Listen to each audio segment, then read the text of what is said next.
कह रहे थे नैरेटिव नहीं है दिल्ली में। ऋतुराज जी नैरेटिव है नहीं।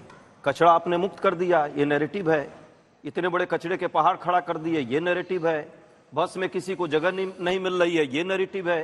देश में जिस तरह से पानी बिजली सब पर आपने दिल्ली में प्रतिबंध लगा दिया, गाड़ियों पर प्रतिबंध लोग झेल रहे हैं, ये नैरेटिव है। लोगों की जान जा रही है, ये नैरेटिव है। इस तरह की चीजों पर आप काम करने के बजाय आप जो है शीश महल पे आगे बढ़ रहे हैं। सबको दिख रहा है कि भ्रष्टाचार के मुक्ति के लिए जो आंदोलन शुरू करके आप आए थे, आशुतोष सर बैठे हुए हैं, ये भी उस दौर में आप भी कहीं ना कहीं उस भ्रष्टाचार के मुक्ति के लिए आप आगे बढ़े थे। क्या हुआ भ्रष्टाचार पर? क्या खेल किया अरविंद केजरीवाल ने? भ्रष्टाचार युक्त हो गए और पूरा दिल्ली और पूरे दिल्ली वासियों को कहीं ना कहीं आज जो है जो झूठे सपने दिखाए थे और झूठ बोले थे, वो झूठ का पर्दाफाश अब हो रहा है। वही शीश महल है, उस शीश महल से पर्दाफाश हो रहा है। किस तरह इलेक्ट्रॉल बॉन्ड का घोटाला इन लोगों ने किया, इन पर भी बात आई, हम लोगों ने इनकी भी कार्रवाई की बात की। आपके शीश महल पर कोई जवाब नहीं है ऋतुराज जी, आपके पास रियल में जवाब नहीं है। जवाब दीजिए आप। देखिए, इस देश में अगर कोई काम की राजनीति करता है तो उसका नाम अरविंद केजरीवाल है। झूठ। अगर इस देश के अंदर में कोई काम के नाम पर वोट मांगता है तो उसका नाम अरविंद केजरीवाल है। और जनता को कोई चीज चाहिए तो काम चाहिए। और हम तो एक ही बात बोलते हैं कि भाई अरविंद केजरीवाल जी जो कि काम की राजनीति करते हैं, काम के नाम पर वोट मांगते हैं। अगर अरविंद केजरीवाल जी कह रहे हैं भाई 200 यूनिट बिजली फ्री दे रहे हैं दिल्ली के अंदर में, 24 घंटे बिजली दे रहे हैं, आप 400 यूनिट दे दो। अगर अरविंद केजरीवाल जी अगर उन्होंने स्कूल अच्छे कर दिए तो आप उससे ज्यादा अच्छे स्कूल कर दो। अगर अरविंद केजरीवाल जी ने 530 मोहल्ला क्लिनिक बनाया है तो आप 5000 मोहल्ला क्लिनिक बना लो। अगर अरविंद केजरीवाल जी यहाँ पर में फ्री बसेस दे रहे हैं, क्योंकि केजरीवाल जी के पास बस है तो वो बस फ्री कर रहे हैं, आपके पास ट्रेन है तो आप महिलाओं के लिए ट्रेन फ्री कर दो, किसने रोका है?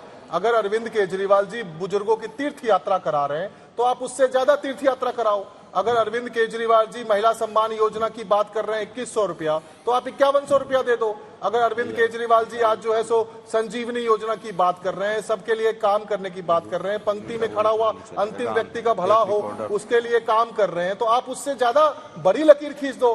भाई 30 साल से गुजरात में आपकी सरकार है, 20 राज्यों में आपकी सरकार है, तो आप जो है सो हमसे काम का मुकाबला करिए और 20 राज्यों में ये जो जनहित की सुविधाएं हैं वो ज्यादा दे दीजिए। कौन रोक रहा है आपको? आप भी दे दीजिए, कांग्रेस वाले भी देते, पार्टी वाले जनहित की सुविधाएं हैं कहाँ यहाँ पर? आशुतोष जी, आपने वो खट्टा मीठा फिल्म देखी है कि नहीं देखी अक्षय कुमार की? उसमें ना एक जॉनी लीवर का किरदार है, वो बहुत ही शानदार किरदार है। वो जॉनी लीवर जो है वो रोड रोलर खराब हो जाता है, उसको ठीक करने आता है। अक्षय कुमार कहता है ठीक कर दो इसको, कहता है अभी ठीक करके देता हूं। दिल्ली वालों ने इनको बुलाया था कि भाई स्कूल ठीक कर दो, कह रहे अभी ठीक करके देता हूं। उन्होंने कहा पानी ठीक कर दो, कह रहे अभी ठीक करके देता हूं। फिर उन्होंने कहा एक काम करिए हवा ठीक कर दो, क्या अभी ठीक करके देता हूं। फिर उन्होंने कहा एक काम करिए भ्रष्टाचार मुक्त कर दीजिए, कह रहे अभी ठीक करके देता हूं। कह रहे नेताओं को गाड़ी लेना बंद कराइए, कह रहे अभी ठीक करके देता हूं। कह रहे मुख्यमंत्री घर नहीं बनाएगा, कह रहे अभी ठीक करके देता हूं। जनता आज पूछ रही है 2025 में कि ठीक हो जाएगा कि नहीं, कहता इसकी गारंटी मैं नहीं ले सकता। मतलब अभी ठीक करके देता हूं, अभी ठीक करके देता हूं, अभी ठीक करके देता हूं। और अब अंत में हालत ये हो गई है कि नहीं गारंटी नहीं ले सकता। अरे सब कुछ इसी में हो गया। ये कहता है स्कूल, इन्होंने 2400 स्कूल 193 स्कूलों में 2400 कमरे बनाए, 1300 करोड़ का घोटाला। इनसे कहा था कि भाई इस प्रदेश में मोहल्ला क्लिनिक या फिर हेल्थ व्यवस्था बेहतर कर दो। हर किसी मोहल्ले में जो है जनता के घर के सामने जो है शराब की दुकान खोल के बैठ दी। खैर वो किया, वो भी वापस ले गए, उसको छोड़ो। फिर इन्होंने कहा कि नहीं हम यहां पर हवा साफ कर देंगे, गारंटी है हम ये अभी ठीक करके दे देंगे, वो भी वापस कुछ नहीं कर पाए। फिर उसके बाद बोलते वो 2100 रुपए देंगे हम महिलाओं को, हमें बड़ी फिक्र है महिलाओं की। जनता ने पलट कर सवाल पूछ लिया कि भैया ठीक है 2100 दे देना, वो 1000 रुपए जो 2021 में पंजाब में प्रॉमिस किए थे वो दे दिए क्या? कहते नहीं, उस 2100 रुपए के लिए भी, 1000 रुपए के लिए भी जो दिल्ली में पहले प्रॉमिस किया था, बजट में प्रावधान किया 2700 करोड़ रुपए का, 7500 करोड़ से ज्यादा का, तो उसमें बजट चाहिए। जनता को गुमराह मत करिए। और एक आपके लिए भी है, वही ना, इसलिए ये बराबर में सोफे में बैठ के जो आपस में जो ये नोरा कुश्ती करते रहते हो, जरा चंडीगढ़ में करो ना जाके। नहीं हर जगह साथ में खड़े। तो मैं ये सुन रहा हूँ आजकल अरविंद केजरीवाल जी रोजाना राहुल गांधी के घर के दरवाजे के सामने डेली खड़े हैं। ये 15 लाख वाला भी आ गया क्या? नहीं बिल्कुल नहीं आया। और बुलेट ट्रेन भी आ गया? हाँ बिल्कुल बन रही है, बन रही है। तो कब का आ गया? लेकिन कब चढ़ के गए आप? सवाल हम पे आप गए थे क्या? शुक्र बुलेट ट्रेन पर चढ़े थे?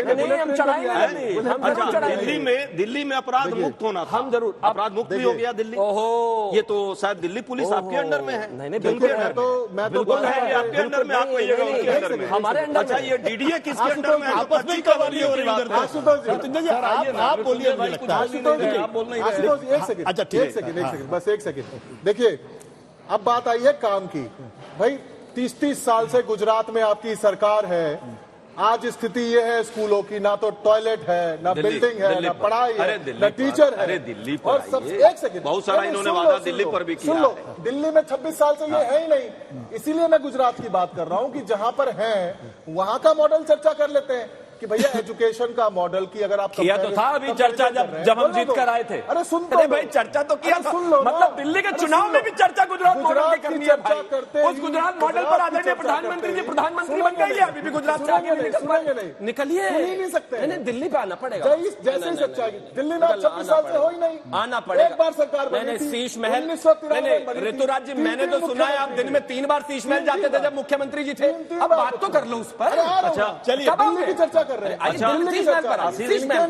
इनके नेता करेंगे, नहीं जब करेंगे। गुजरात के चुनाव में शीश महल पर बात नहीं का स्कूल बना, विधायक करना पड़ेगा भाई। का स्कूल विधायक जी, ऐसे नहीं चलेगा। रामलीला मैदान में, एक सेकंड, ऐसे नहीं चलेगा। रामलीला मैदान में दिल्ली में 50 लाख पूर्वांचलवासी रहते हैं, 1750 कच्ची कॉलोनी में। आ गया याद। डंकापति रामलीला मैदान में डंका बजाते हुए 5 साल पहले कहते हैं, सुन लीजिए, 5 साल पहले कहते हैं अनऑथराइज्ड कॉलोनी में रहने वाले सभी लोगों को पक्का मकान दिया जाएगा। इधर भी देने दीजिए, इन्हें भी इधर भी आ जानी चाहिए। और सबको पक्का रजिस्ट्री देगा। नाम दिया गया पीएम उदय योजना, देखिए करेगी।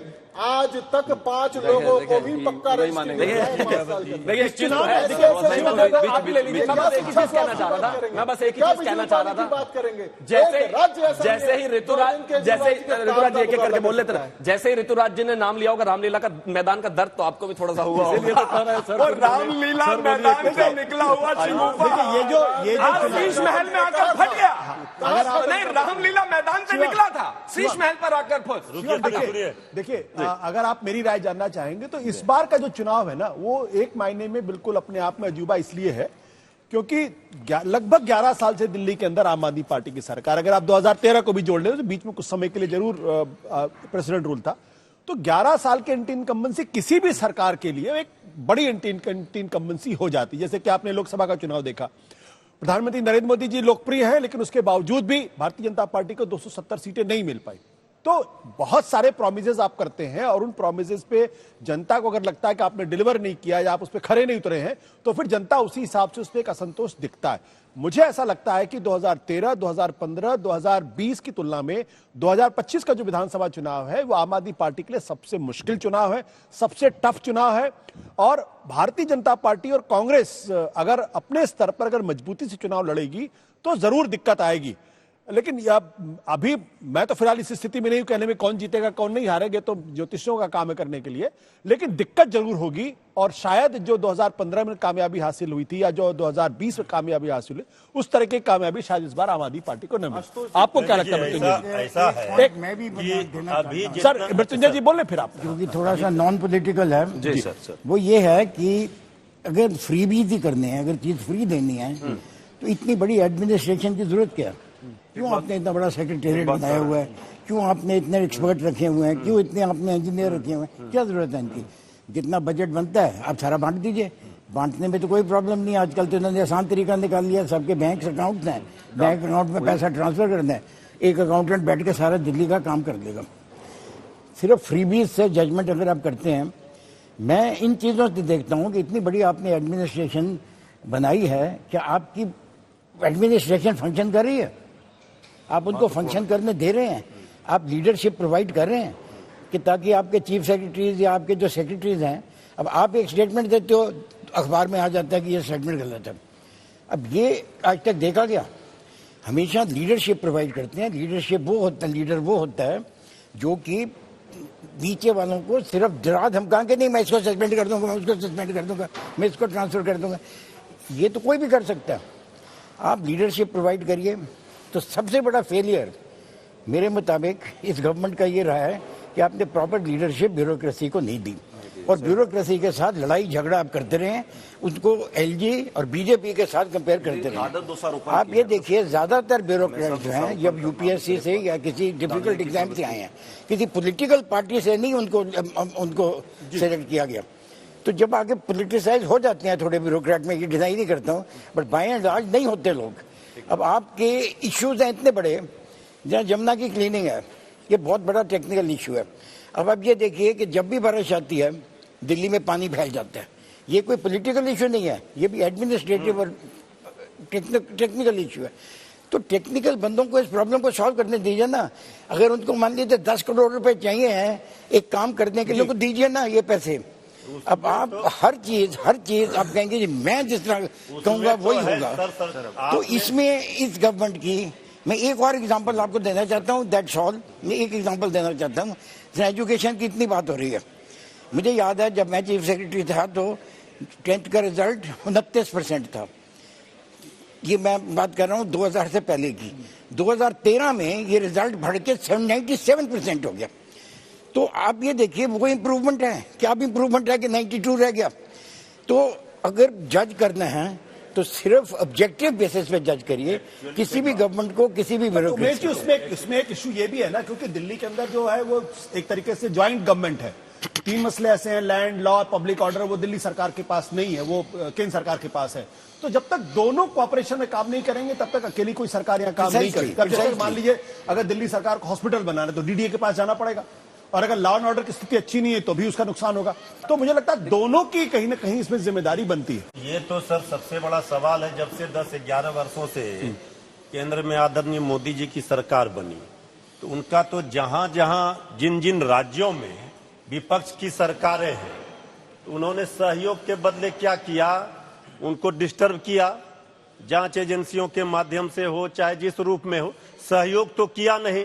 अगर उस राज्य का विकास, मान लीजिए किसी भी राज्य में, बंगाल में ममता दीदी हैं या जहां जहां विपक्ष की सरकारें हैं, वहां अगर केजरीवाल जी को आज बीजेपी के लोग बोल रहे हैं शिवम जी की नहीं कुछ किया, और मान लीजिए नहीं कुछ किया, तो केंद्र सरकार ने क्या किया? अगर आप कहेंगे जो वादा था पूरा नहीं किया, तो मोदी जी का वादा गारंटी क्या हुआ? 15 लाख खाते में आएंगे, महंगाई पर क्या हुआ, 2 करोड़ नौकरी प्रत्येक वर्ष देंगे। तो बीजेपी अगर सवाल खड़े करेगी तो फिर बीजेपी की अगर एक उंगली उठाएगी तो 2 उंगली बीजेपी के, 4 उंगली बीजेपी की तरफ उठेगी। तो जनता का जो आपने कहा सर, जनता का भलाई इसी में है।